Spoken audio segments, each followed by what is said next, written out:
especially in Srimad Bhagavatam and Chaitanya Charitamrita, is very, very sweet. If it's not sweet, it means you have misunderstood terms. If it's a Sanskrit word, use the Vedabase and find out the definition. Or find a passage where Srila Prabhupada explains it in enough detail that you can define it by context. But somehow or other, get your terms defined. This devotional service, it's like mathematics. In mathematics, if you have a term that's not defined, you can't do the calculation. You won't understand the meaning of the formula. You'll be lost. And the same thing is true of Vedic literatures. They're closer to mathematics than they are to novels or something like that, even though they may be telling a story on the surface. As soon as you dig down beneath the surface, there's a whole science there. So just like any kind of science, all the terms are accurately defined. So we have to study. I read all of Srila Prabhupada's books at least 5 or 6 times. And there's sections that I've read again and again and again, like the 11th canto of Srimad Bhagavatam, like the Nectar of Devotion, especially the last 1/3 or so of the Nectar of Devotion, I've read innumerable times, because it's about the science of Rasa Tattva. And other sections that had to do with particular things that I was researching at the time. For example, when I was researching music, I read everything I could find on music in all of Prabhupada's books. And then I even looked in other books, like especially the Bharatnatya Shastra and other books that I could get while I was in India that aren't so available in the West. And so I learned from those. Vishnu Sahasranam. When you're going through Vishnu Sahasranam, take each one of the names of Vishnu and do a search in the Vedabase and look at the definitions, look at the meaning, look at how they're used. Because there's a wealth of meaning in Vishnu Sahasranam if you go through and look up each of the words in it. You know, I know most of you are not doing this. The way I know it is by the quality of the questions, especially on the forum. If you were looking up your terminology, your questions would be at a much higher level. So sometimes I'll throw in a quote that seems to come out from left field. Why?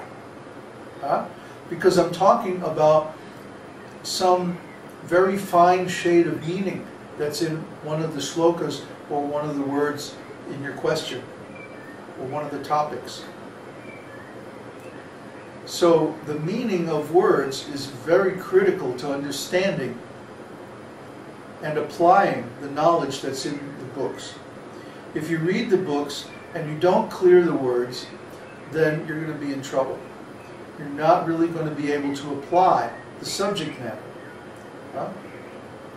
I learned this actually back in high school when I was studying math and physics. It really came home to me when I was studying flying. I thought for a while I might want to be a commercial pilot. So I was taking flying lessons while I was in high school. You can get a pilot's license as early as 16. So I was taking flying lessons like once or twice a week. In those days it was pretty cheap. It was like $25 an hour. You could actually afford them.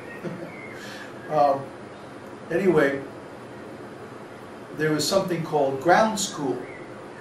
Ground school is very important because it tells you all about the navigational aids, all about the different radio frequencies, all about the maps that you use for the approaches at the airports, and a million little details about stuff you need to know if you're going to fly an airplane. And then there's a test. And to get your license, you have to pass this test, as well as you have to pass your instructor's flying test. And then you have to solo, like that. So I was having real trouble with a particular section having to do with navigation.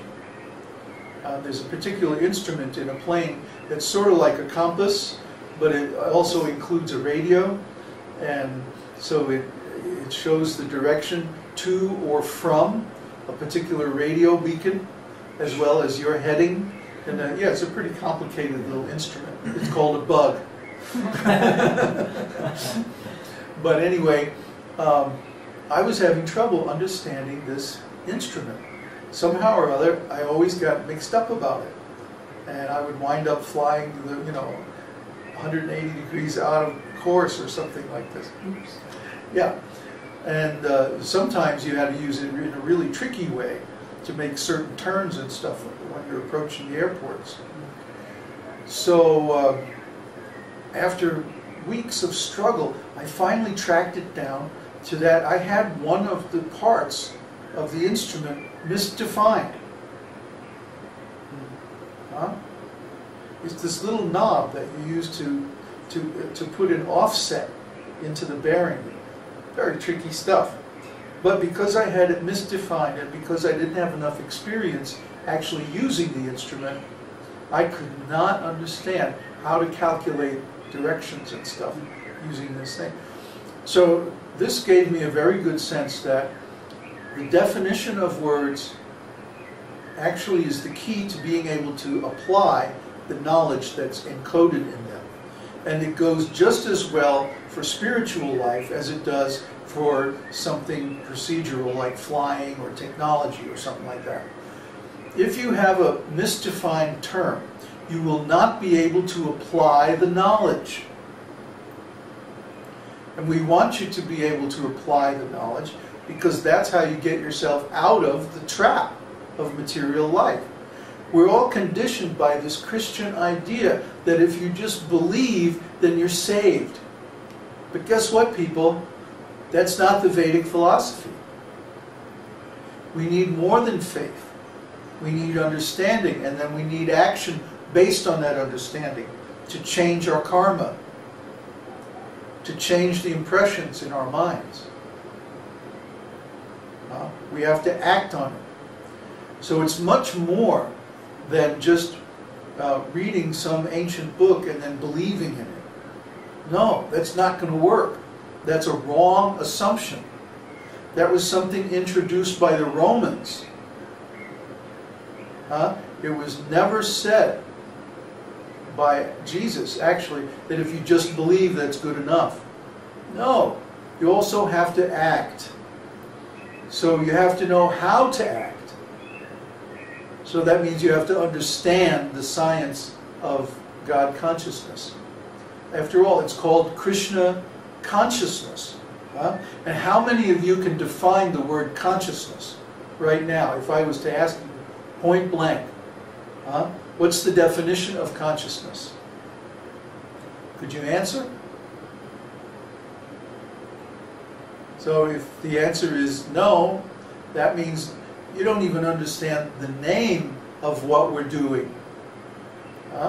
Consciousness is a very deep subject, as you know. We've spent a lot of time and a lot of effort trying to explain consciousness. So you should be able to define consciousness. You should be very comfortable with that definition. And you should be able to use it in any number of original sentences. That's the test. If you can use the word in the same definition that it's used in the sentence you're reading, and you can construct several original sentences that use the word in exactly that definition, then you can say that you pretty much have a good idea of the definition of that word. If you can't do that, if you can't pass that test, it means you don't understand that word. And it's not just big words like consciousness. Well, that's not such a big word. But it's little words like that, such, for, which, than. Those are the words that really trip people up because they specify relationships between different parts of the sentence and other ideas. And they all have lots and lots of definitions. Up. Fill the tank up with gas. What does up mean? Huh? Or let's go to the hoedown. What's the hoedown? What's a hoedown? I don't understand. Let's go, you know. What do these words mean? You have to know. Otherwise, it creates an actual loss of consciousness. We actually lose consciousness for a second every time we go past a word that we don't understand, that we don't have defined. And we think we understand it. But what happens is we dub in. We actually hallucinate. We actually go unconscious and we dream for a second what the meaning of that word is. But if we actually knew the meaning of the word, we wouldn't be demonstrating any symptoms of unconsciousness. We would be fully alert.